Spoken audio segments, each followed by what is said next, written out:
Welcome to ABC campus. हमारा subject है CAF 3 business law, जिसमें हम चैप्टर नंबर 5 कर रहे हैं, परफॉर्मेंस ऑफ अ कॉन्ट्रैक्ट। इसकी ये 5th वीडियो है जिसका टॉपिक है performance of joint promise and past exam discussion भी इसमें इन्वॉल्व होगी from I cap study text 2020 and I am your facilitator Kashif Adeel. इसमें भी हमारे 5 रूल्स हैं जिनको हम डिस्कस करेंगे। Rules regarding the performance of joint promise, यानी जहाँ पर कुछ लोगों ने मिलकर प्रॉमिस किया हुआ हो।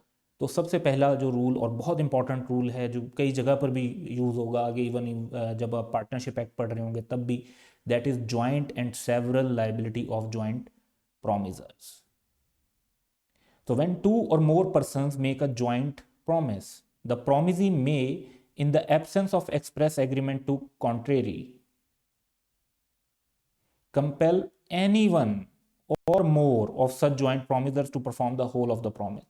तो वो किसी एक पर भी केस कर सकता है और एक से ज्यादा लोगों पर भी केस कर सकता है। इसको अब हम एक सिनेरियो से अंडरस्टैंड करते हैं। Azam, Babar and Saqlain jointly promise to pay Dawar ₹3000। अब दावर किसको कंपेल कर सकता है परफॉर्मेंस के लिए, किसको पेमेंट के लिए कंपेल कर सकता है? दावर की मर्जी है कि वो सिर्फ आजम पे केस कर दे। दावर की मर्जी है कि वो सिर्फ बाबर से पेमेंट क्लेम कर ले। दावर की मर्जी है तो वो सिर्फ सकलैन से पैसे क्लेम कर सकता है, और या इनमें से किसी दो लोगों से भी क्लेम कर सकता है, जैसे आजम या बाबर से, या सिर्फ बाबर या सकलैन से, और चाहे तो तीनों से भी पैसे रिकवर कर सकता है। तो इस कॉन्सेप्ट को, जिसमें आप ज्वाइंट प्रॉमिसर में से किसी एक से भी परफॉर्मेंस डिमांड कर सकते हैं और एक से ज़्यादा लोगों से भी परफॉर्मेंस डिमांड कर सकते हैं, 2 से 3 से, जितने भी उसमें लोग हैं, तो वो कॉन्सेप्ट कहलाएगा ज्वाइंट एंड सेवरल लायबिलिटी का। सेकंड है राइट टू क्लेम कंट्रीब्यूशन। अब जो प्रीवियस आपने टॉपिक देखा कि जी ज्वाइंट एंड सेवरल लायबिलिटी होती है, तो अगर किसी एक को फोर्स कर दिया जाता है कि वो सारे पैसे दे, तो सारे पैसे उसकी लायबिलिटी बनते तो नहीं थे लेकिन उसको देने पड़ गए, तो वो अपने बाकी साथियों से कंट्रीब्यूशन क्लेम कर सकता है। Each of 2 or more joint promiser may compel every other joint promiser to contribute equally with himself to the performance of the promise unless a contrary intention appears from the contract. तो यहां पर फिर हम एक scenario देखते हैं जी। Azam, Babar and Saqlain jointly promise to pay Dawar a sum of 3000। Saqlain is compelled to pay the whole, तो पूरे के पूरे पैसे सकलैन को देने पड़ गए। Azam is insolvent. अब आजम इंसॉल्वेंट है, but his assets are sufficient to pay 1/2 of his date. तो अब होगा ये कि सकलैन ने तो 3000 दे दिए। अब सकलैन ने जब 3000 दे दिए तो आजम की तरफ से उसको सिर्फ 1/2 पैसे मिल सकते हैं, क्योंकि बाकी तो आजम इंसॉल्वेंट है, आजम के पास मजीद पैसे तो है ही नहीं। तो आजम की तरफ से सकलैन को 500 रुपीज मिल जाएंगे। अब बाबर को भी, जो सकलैन है वो बाबर से भी क्लेम कर सकता है कंट्रीब्यूशन, और बाबर को देने पड़ेंगे ₹1250। अच्छा, अब ये 1250 क्यों देने पड़ेंगे? देखिए, आजम के पैसे बनते थे 1000, उसने पेमेंट की 500 की और 500 बाकी रह गया। बाबर की जो लायबिलिटी थी वो 1000 की थी। इस 500 को इन दो लोगों में डिस्ट्रीब्यूट होना है, तो 250 का जब हिस्सा बना तो 1250 की पेमेंट बनती है बाबर की।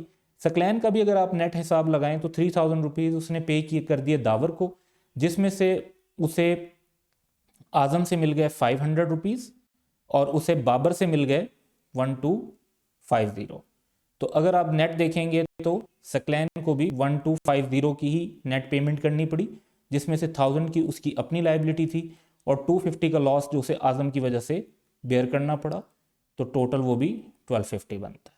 तो राइट टू क्लेम कंट्रीब्यूशन में यह है कि जब एक पर्सन को पेमेंट करनी पड़ जाती है तो वो अपनी बाकी साथियों से उस पेमेंट का कंट्रीब्यूशन क्लेम कर सकता है। Sharing of loss in contribution. तो if any 1 or 2 or more joint promiser make default, जैसे इंसॉल्वेंट हो जाते हैं such contribution, the remaining joint promiser must bear the loss arising from such default in equal share. Previous case में भी ये चीज incorporated थी, यहां पर फिर दोबारा देखते हैं। तो Azam, Babar and Saqlain are under a joint promise to pay Dawar ₹3000। Saqlain is unable to pay anything. अब सकलैन जो है उसके पास कोई पैसे नहीं है, वो पे नहीं कर सकता। And Azam is compelled to pay the whole. अब सारे के सारे पैसे जो हैं वो आजम को देने पड़ गए।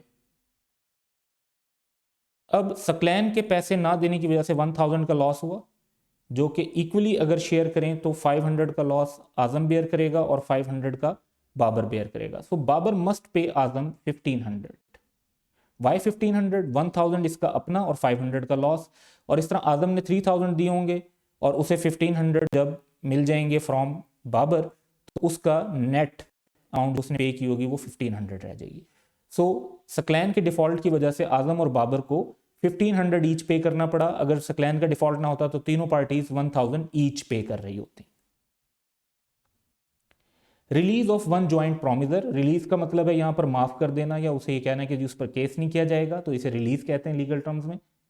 तो वेयर टू और more persons have made a joint promise, the release of one of such joint promiser by the promisee, यानी किसी एक को अगर प्रोमिसी जो है वो रिलीज कर देता है कि मैं आप पे केस नहीं करूंगा, does not discharge the other joint promisor और अदर जॉइंट प्रोमिसर, यानी जो बाकी लोग हैं वो अभी भी लायबल रहेंगे उस डेट के लिए। Neither does it free the joint promisor so release from responsibility to the other promisor, और राइट टू क्लेम कंट्रीब्यूशन भी एग्जिस्ट करेगा। प्रोमिसी के रिलीज करने की वजह से उनके आपस के राइट्स में चेंज नहीं आएगा। इसको भी हम इस सिनेरियो से अंडरस्टैंड करते हैं। Azam Babar and Saqlain jointly promise to pay Dawar ₹3000। Dawar releases Azam. अब दावर ने जो है वो आजम को तो रिलीज कर दिया कि भाई मैं आप पर केस नहीं करूंगा। बाबर भी अभी तक लायबल है दावर को और सकलैन भी लायबल है दावर को, और इसी तरीके से बाबर और सकलैन अगर पेमेंट कर देते हैं तो वो आजम से रिकवरी कर सकते हैं। So Dawar releases Azam from his liability and sues Babar and Saqlain for payment. अब लेट्स से कि बाबर और सकलैन ने पेमेंट कर दी, या neither Babar and Saqlain are released, तो उनकी लायबिलिटी अभी भी है। From his liability to Babar and Saqlain for contribution, nor is Azam release from his liability, यानी आजम जो है उसको रिलीज किया है दावर ने, तो दावर तो अब उस पर केस नहीं कर सकेगा, लेकिन बाबर और सकलैन उससे कंट्रीब्यूशन रिकवर कर सकते हैं कि उसकी पेमेंट की जाए। फिफ्थ पॉइंट है devolution of joint rights when a person has made promise to 2 और मोर पर्सन्स जॉइंटली। तो अनलेस कॉन्ट्रेरी इंटेंशन हो तो रूल ये है कि जो जिन लोगों से प्रॉमिस किया गया है वो परफॉर्मेंस क्लेम कर सकते हैं जॉइंटली। उनमें से किसी एक की डेथ हो जाए तो उसके लीगल रिप्रेजेंटेटिव सर्वाइवर के साथ मिलके, और अगर सबकी डेथ हो जाए तो सबके लीगल रिप्रेजेंटेटिव मिलकर जॉइंटली परफॉर्मेंस जो है वो क्लेम कर सकते हैं। तो ये यहाँ पर जो पैराग्राफ है ये थोड़ा सा कह लें कि डिफ़िकल्ट वर्डिंग है, तो हम इसको सिंप्लीफाई करके देखेंगे विद एग्जांपल और फिर इसको जो है इलस्ट्रेट कर लेंगे सिंपल वर्डिंग में। Azam, in consideration of ₹5,000 lent to him by Babar and Saklan, promises Babar and Saklan jointly to repay them that sum with interest on a day specified. So यहाँ तक अगर बात पढ़ें तो एक टिपिकल सिंपल कॉन्ट्रैक्ट है और assume करते हैं कि कोई डेथ वगैरह नहीं होती, तो हु कैन क्लेम परफॉर्मेंस, तो बाबर और सकलैन ज्वाइंटली परफॉर्मेंस क्लेम कर सकते हैं। अब आगे पढ़ते हैं। इफ बाबर डाइज, तो बाबर की अगर डेथ हो जाए तो बाबर के लीगल रिप्रेजेंटेटिव और सकलैन ज्वाइंटली फिर क्लेम कर सकेंगे। The right to claim performance has with Babar representative jointly with Saqlain during Saqlain's life. और अगर बाबर और सकलैन दोनों की डेथ हो जाए तो फिर जो है इफ बोथ डाई, यहां पर होना चाहिए बेसिकली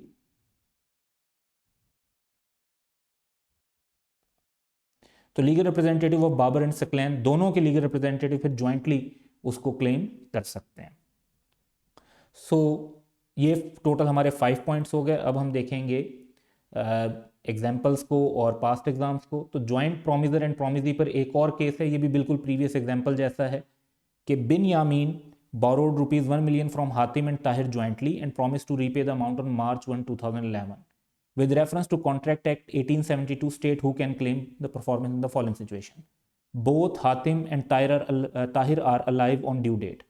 तो फिर Hatim and Tahir jointly claim कर सकते हैं। हातिम डाइज, तो हातिम की जगह उसके लीगल रिप्रेजेंटेटिव ले लेंगे और ताहिर हिमसेल्फ, ये लेकिन jointly. Both Hatim and Tahir die before the due date, तो हातिम के भी लीगल रिप्रेजेंटेटिव और ताहिर के भी लीगल रिप्रेजेंटेटिव ज्वाइंटली। तो अलाइव हो वो खुद और जिसकी डेथ हो जाए उसके लीगल रिप्रेजेंटेटिव मिलकर ज्वाइंटली जो है वो राइट है उनका कि वो परफॉर्मेंस क्लेम कर सकें। तो पहला scenario Hatim and Tahir jointly, दूसरा है कि डेथ ऑफ हातिम की सूरत में उसके रिप्रेजेंटेटिव और ताहिर, और दोनों की डेथ की सूरत में दोनों के रिप्रेजेंटेटिव ज्वाइंटली। तो यहाँ पर वर्ड ज्वाइंटली पर फोकस आपने रखना है, यहीं से एक क्लेम नहीं कर सकता, मिलकर ही क्लेम है। तो इसमें एक इंपॉर्टेंट वर्ड है जिसको आप जहन में रखेंगे। डेवोल्यूशन ऑफ लाइबिलिटीज पर एक और हमारे पास एग्जांपल है। Suhail and Afaq lent ₹2 million to Mohsin, Leila and Faizan jointly. On the due date, Leila became insolvent.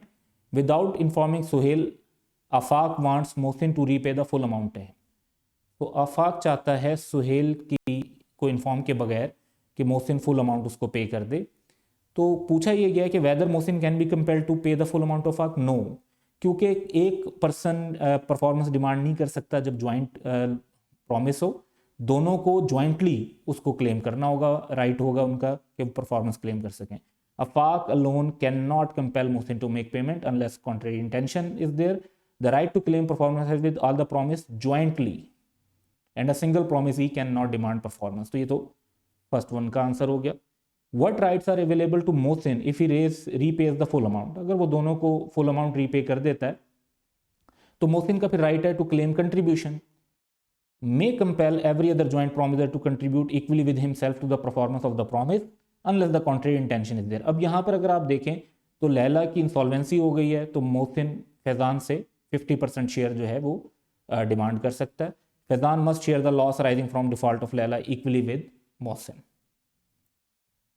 फिर हमारे पास पास्ट एग्जाम है स्प्रिंग 2017 का, टोटल 8 मार्क्स के लिए।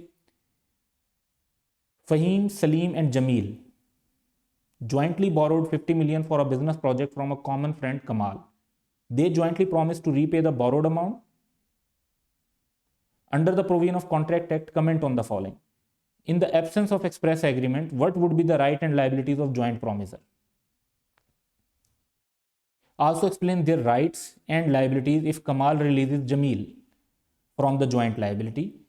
How the liability would devolve in case of death of one or more of the joint promisor. तो death तो जिसकी डेथ हो जाएगी उसकी जगह उसकी लीगल रिप्रेजेंटेटिव ले लेंगे, बाकी सारा प्रोसेस जो है वो सेम रहेगा। तो इसमें अगर हम देखते हैं तो पहली तो लाइबिलिटी है जी ज्वाइंट एंड सेवरल।